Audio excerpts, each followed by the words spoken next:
The waves rolled in slow and lazy that morning, the kind that carried peace to everyone who watched them.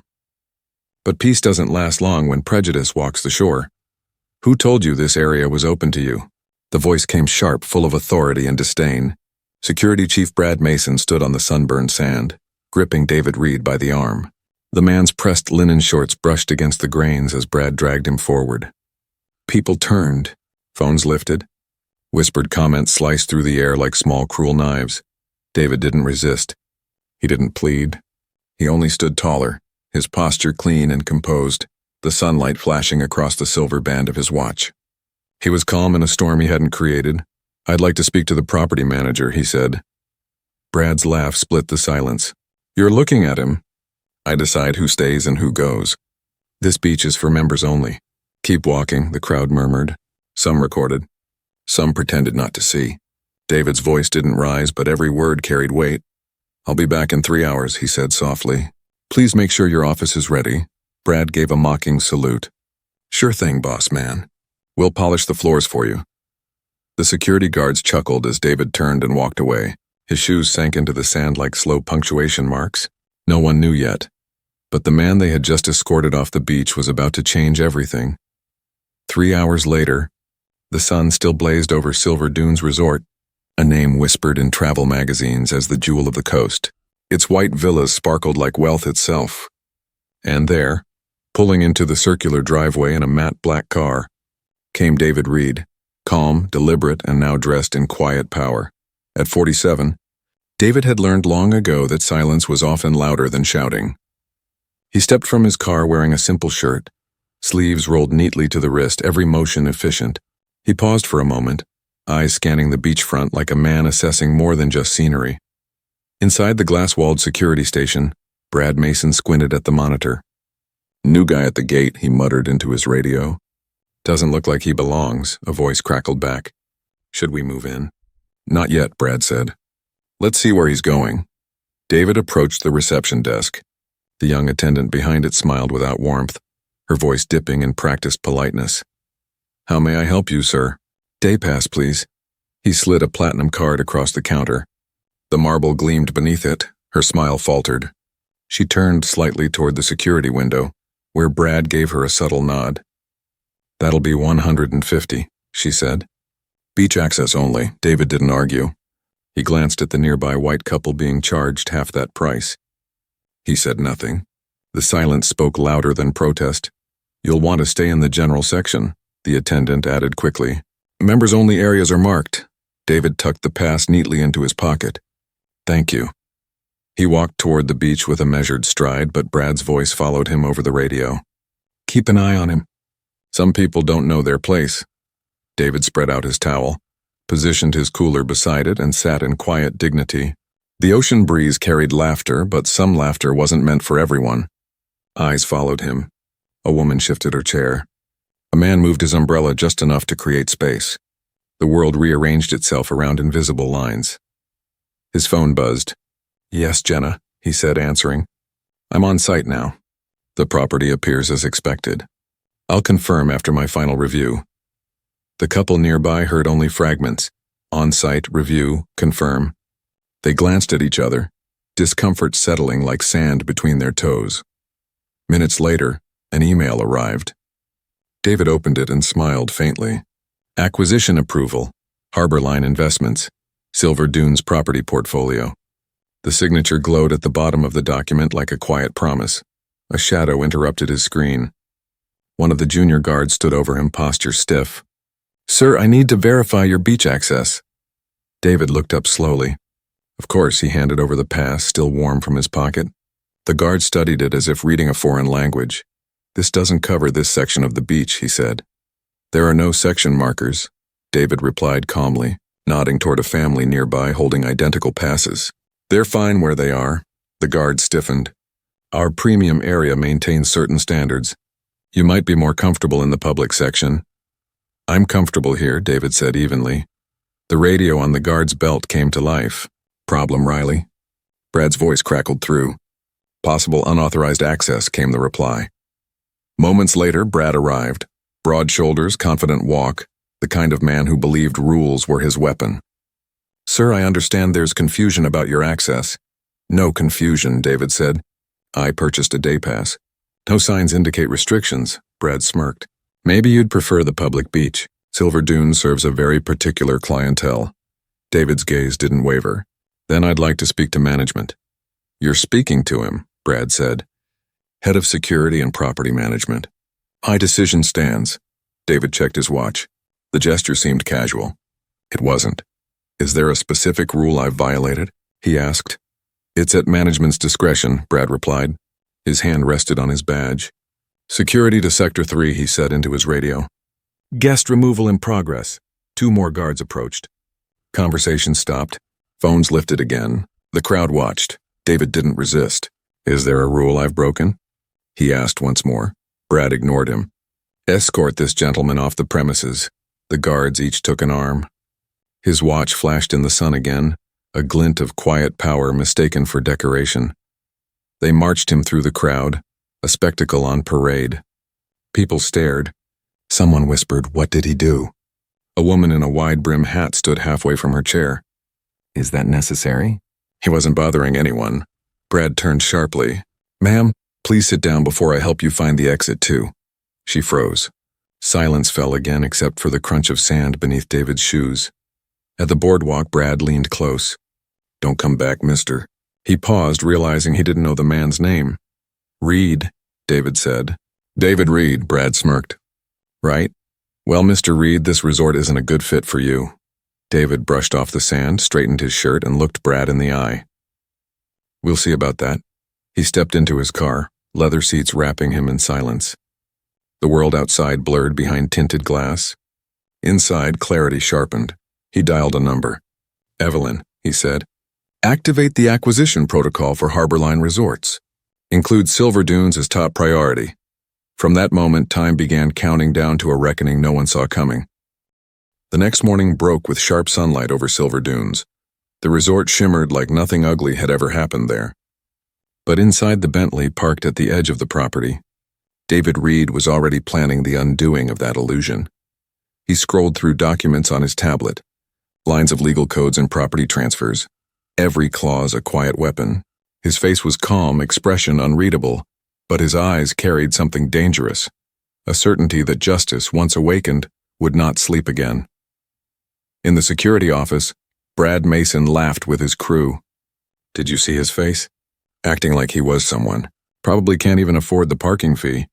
The others chuckled, eager to please. They didn't know their laughter was being timed. David entered the resort gates again hours later, but now the staff moved differently. The valet straightened when he saw the car, his nervous glance caught by the sleek logo on the hood. This was not a car driven by guests who needed permission to exist.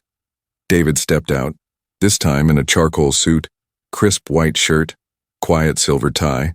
Confidence had replaced his earlier restraint, though his tone remained level. He moved through the lobby as if the building had been designed for his arrival. At the reception desk, the same attendant looked up. Her smile faltered before she could hide it. Welcome back to Silver Dunes, sir, she managed, unsure whether to apologize or call security. Thank you, David said. I have a meeting with the regional director. Of course, she stammered. Mr. Harris will be informed right away. Brad appeared at the far end of the corridor, walking toward them with the swagger of a man who thought authority was permanent. You've got to be kidding me, he said. Sir, you were removed from this property earlier today. You can't just walk back in. David's expression didn't change. He reached into his pocket and placed a single card on the counter. Heavy white stock, embossed name in silver letters. David Reed, Chief Executive Officer, Horizon Equity Partners. Brad blinked, his mouth working silently. The title didn't register at first, but the weight of the words soon did. What's this supposed to mean? It means, David said quietly, that I own this resort now. Brad's laugh was thin, uncertain. You can't be serious.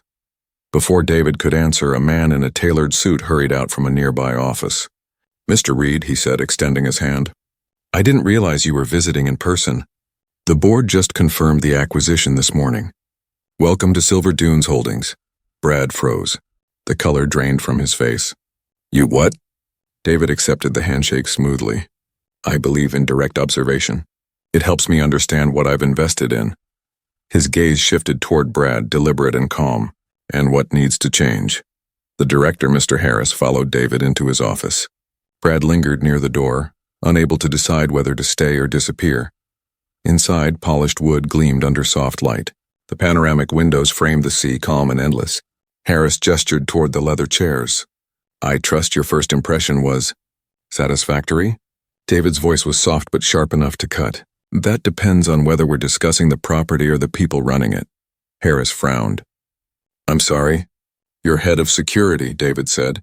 I met him this morning. His performance was memorable. Brad stepped inside without invitation. Sir, there was a misunderstanding. I was following policy. Policy, David repeated, standing now. He moved closer until only the desk separated them. Would that be the same policy that allows your staff to humiliate paying guests based on their appearance? Harris shifted uncomfortably. Let's all stay calm.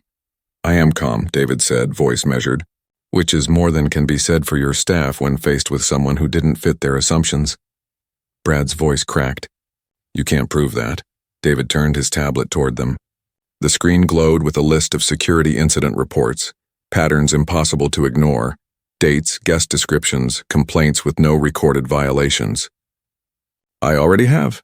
The room went still. Harris rubbed his temple. Mr. Reed, if this is true. It's not just true, David interrupted. It's systemic. The data tells the story. You simply chose not to read it. He tapped the screen again, projecting footage from that morning. Brad dragging him across the sand, the laughter, the crowd. The video played silently, yet every second screamed louder than words. Brad took a step back. You were recording? No, David said. Everyone else was. The footage ended. Harris sank into his chair, his composure crumbling. This could ruin us. Or reform you, David replied. The choice is yours. For a long moment, the only sound was the low hum of the air conditioner. David finally spoke again, voice calm and certain. Gather your executive team. We're holding a meeting in 30 minutes. I'll be presenting what happens next. Harris nodded faintly. Brad opened his mouth to protest but stopped when David's gaze met his. There was no threat in it, only inevitability. When David left the room, Brad slumped against the wall. One of the junior guards passed by and whispered, What's happening? Brad didn't answer. He just stared through the glass doors at the man he had once ordered off the beach, now walking through the same halls like he had built them himself. Outside, the sea looked the same. But everything underneath had begun to shift. The conference room filled quickly. Executives whispered among themselves, uneasy and curious. None of them knew why an emergency meeting had been called. But the presence of a man they didn't recognize sitting at the head of the table drew every eye. David Reed didn't need to raise his voice. The authority in his silence did the work for him. He waited until the door clicked shut before speaking. Good afternoon. As of 9:37 this morning, Horizon Equity Partners completed its acquisition of Harbor Line Investments, which includes this property, Silver Dunes Resort. A ripple of murmurs moved through the room. Brad Mason stood at the far end, trying to remain invisible. David continued, each word deliberate. I'm not here for introductions. I'm here because I experienced your guest experience firsthand today. What I found was not luxury. It was discrimination dressed as policy. Mr. Harris, the regional director, shifted uneasily in his seat.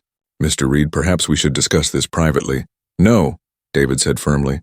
It should be discussed publicly, in front of everyone responsible for maintaining this culture. He turned on the wall screen, revealing a spreadsheet already loaded with data. Rows and columns filled with timestamps, staff names, guest descriptions, and reasons for removal. The pattern glared back in undeniable repetition.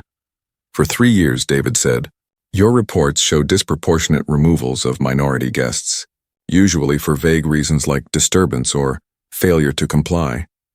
No documentation of actual violations. Just assumptions and appearances. A murmur spread across the table, some faces reddening, others pale. Brad spoke up, defensive and trembling. Those were judgment calls. We have to maintain an atmosphere suitable for our clientele. David's eyes locked on him. Define suitable. Brad hesitated.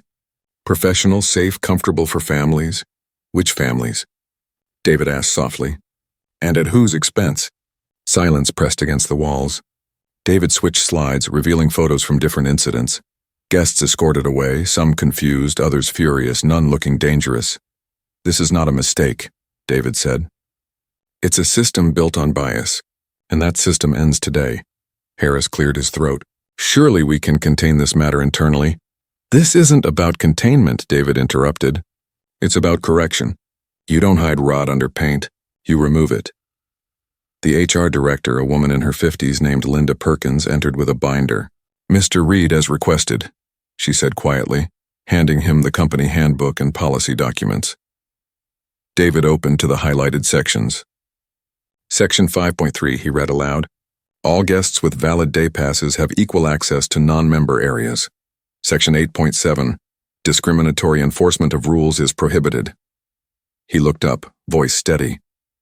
"What's written here isn't your practice. What you actually enforce depends on who the guest is." Linda's face showed visible discomfort. "He's right," she said softly. "We've had complaints that never reached upper management. They were settled quietly." David nodded. "I've seen the settlements. 17 in the last 3 years. All for misunderstandings. All with non-disclosure agreements." Harris leaned forward, sweating. "Mr. Reed, what exactly are you planning to do with this information?" David tapped his tablet again. "Fix it." The word hung in the air, simple and heavy. He gestured to 2 people standing near the back of the room who had been silent until now. "This is Thomas Wade, my attorney, and Dr. Alana Lewis, a cultural equity consultant. They've been studying this company for 3 months. The incident this morning simply confirmed their findings." Brad's head jerked up. "You set me up," David turned to him. "No, Brad, I gave you the chance to show me how you treat people. You did exactly what I expected." The executives exchanged uneasy looks. Someone whispered, "This was an investigation?" David nodded. "Yes, and it's not the first. We've restructured 4 other resort chains caught in similar cycles. Every one of them now leads their region in both profit and guest satisfaction." Brad tried again, his words cracking. "I was following the standards our management demanded." "Standards," David repeated. "You mean the unwritten kind? The ones that change based on who walks through your doors?" No one answered. David placed 2 folders on the table. "You have 2 choices. Option 1. You can contest everything I've presented and prepare for a public discrimination lawsuit that will destroy this brand within 6 months. Option 2, full reformation.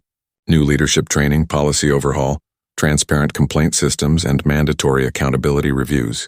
My team calls it Protocol Renewal." The room stayed silent except for the faint hum of the projector. Finally, Harris asked, "And if someone refuses to participate?" David looked at him, expression unreadable. "Then they can find employment somewhere that still believes exclusion is good business. Though I suspect that world is shrinking." The weight of his words settled like stone. He turned to Brad one last time. "You thought you were protecting this resort's image. What you were really protecting was its decay. That ends today." Brad's mouth opened, but no words came. David gathered his papers, calm as ever. "Tomorrow morning I'll meet with every department head. Transparency begins immediately. Change doesn't wait for comfort." As he left the room, no one moved. Even the air seemed afraid to follow him. Outside, the sun had begun to lower, painting the ocean in gold. From a distance, silver dunes still looked like paradise. But inside, the foundations had already started to crack, and David Reed intended to rebuild them all. By the next sunrise, the resort no longer felt the same. The halls carried whispers instead of greetings. Staff avoided eye contact, sensing a shift none of them could stop. Power had changed hands, and everyone knew it. David Reed sat in the corner office that once belonged to Harris. The view was breathtaking, but he barely looked at it. Stacks of files filled his desk, each one a quiet confession. Employee records, complaints, termination reports that had been buried before they reached the board. He flipped through them with steady precision, absorbing every page like evidence in a trial. Across the resort, Brad Mason lingered by the staff lockers, pretending to organize his things. His uniform hung looser than it had yesterday. Every passing coworker gave him wide space. The authority he once wore like armor had vanished overnight, replaced by silence and judgment. At 10 sharp, David entered the main boardroom again, this time flanked by Thomas and Dr. Lewis. The department heads were already waiting, their nervous energy thick in the air. Linda from HR sat near the center, her folder of employee surveys trembling slightly in her hands. David didn't waste time. We're beginning the internal audit today. Every department, every protocol, every incident report will be reviewed.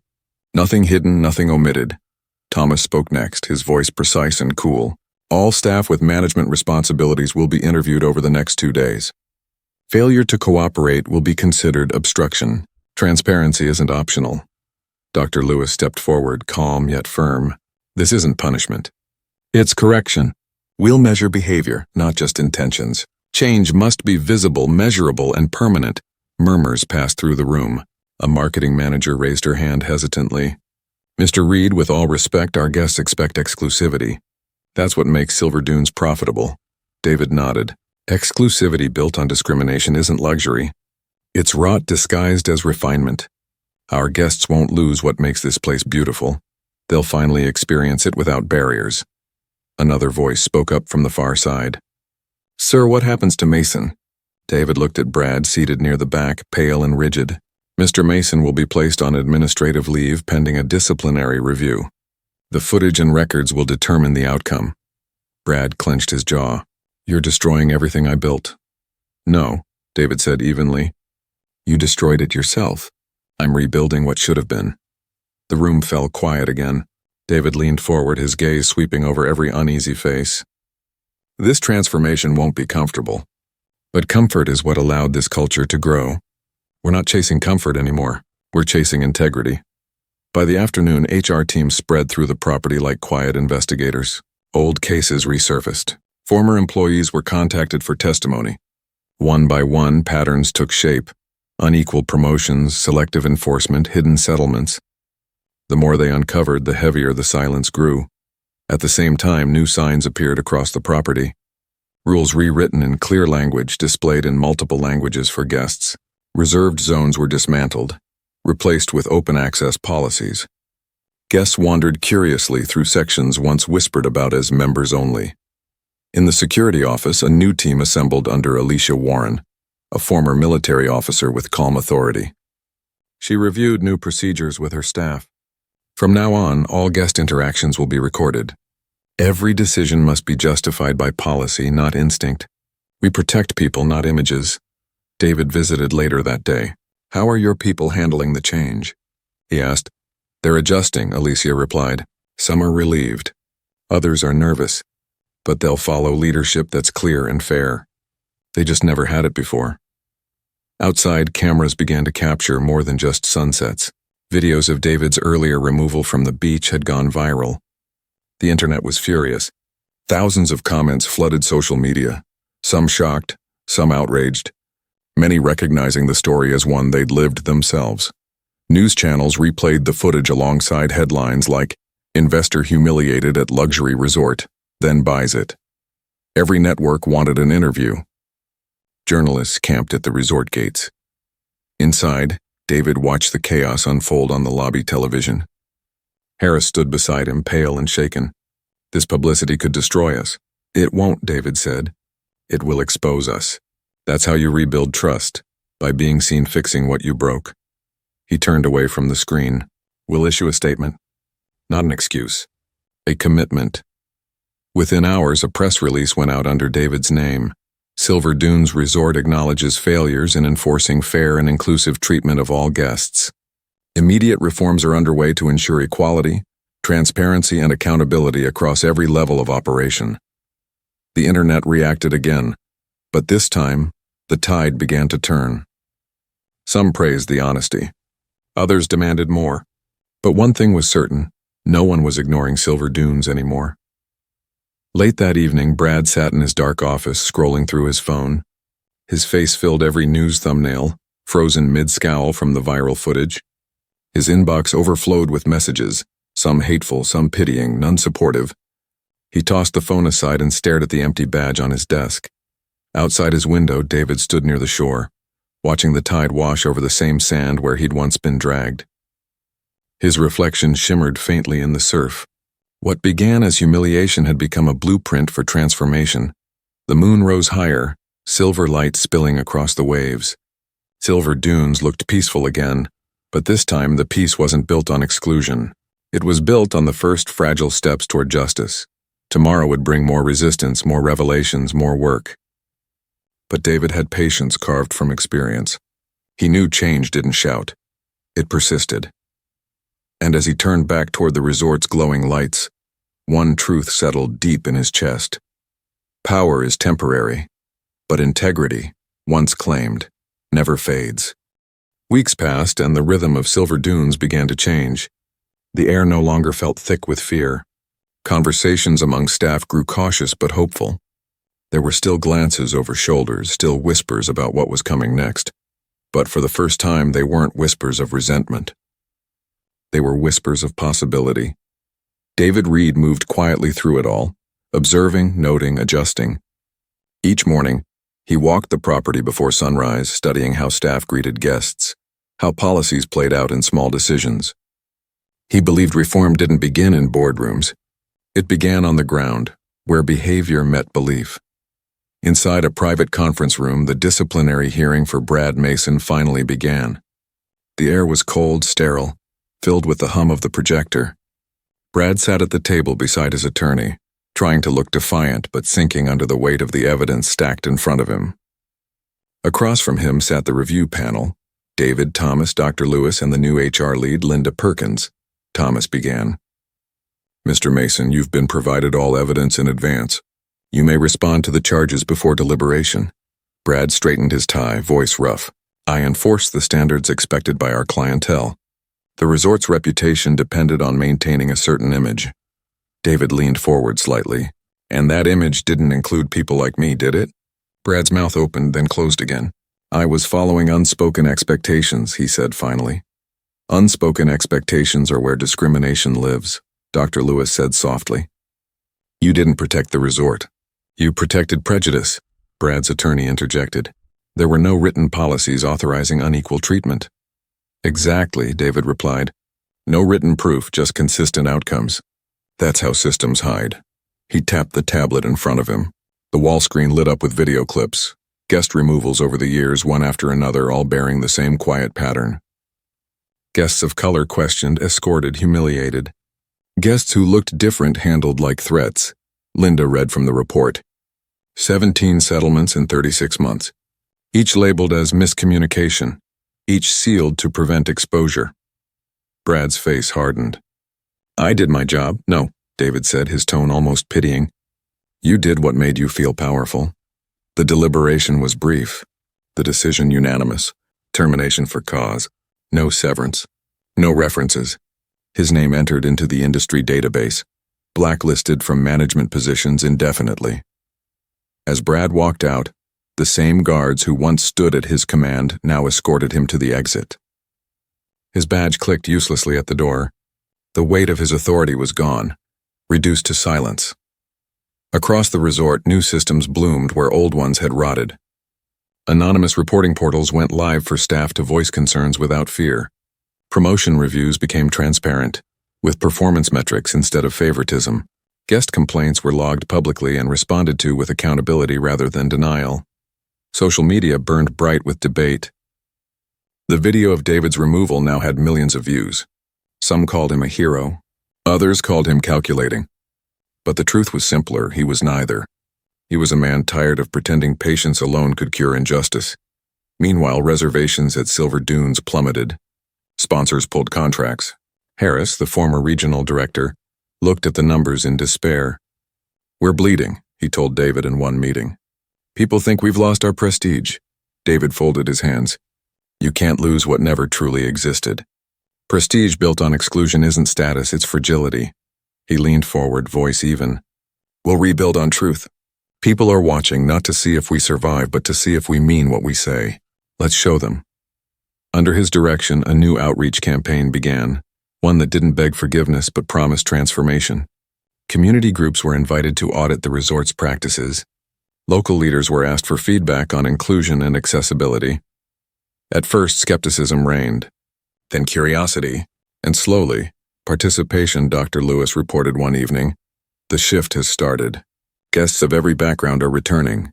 They're cautious, but they're coming back because they want to see if this change is real." It was real. The staff started to believe it too. A young receptionist who once followed Brad's nods now welcomed guests with genuine warmth.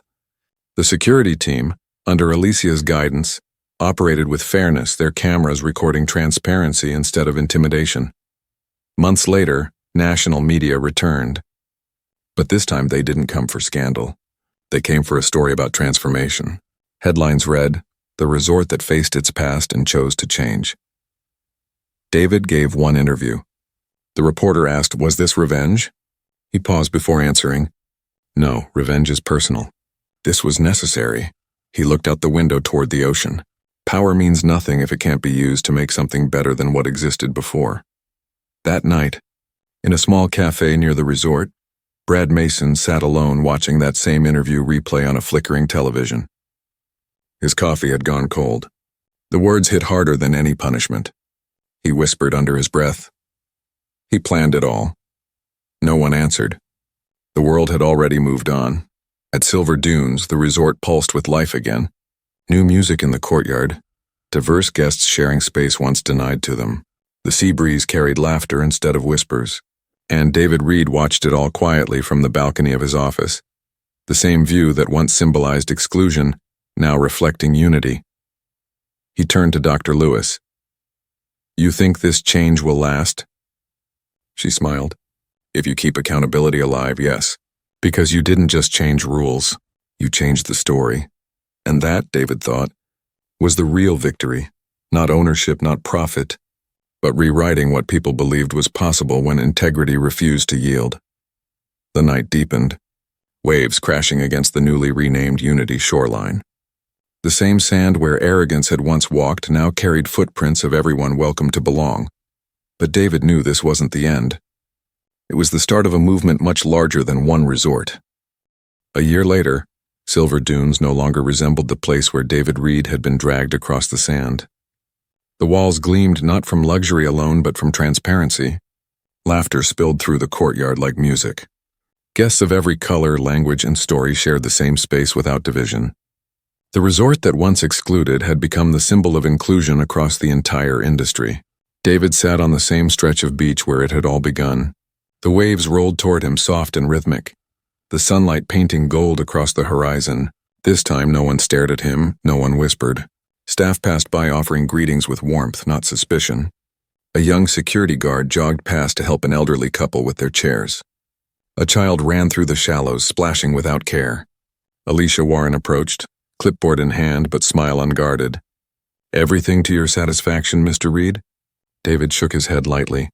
"Everything is as it should be.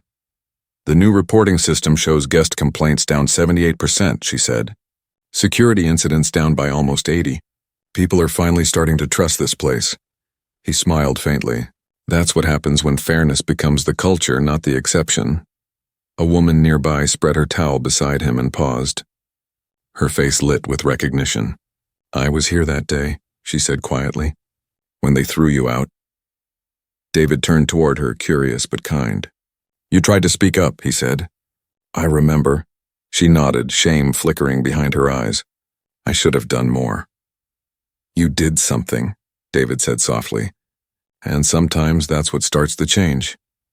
Later that afternoon, the crowd gathered near the newly renamed section of the beach.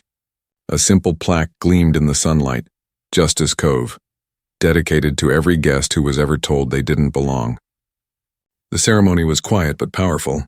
Staff members stood alongside local community leaders, families, and guests. Marcus Harris, once a man who avoided confrontation, now stood at the microphone, his voice steady.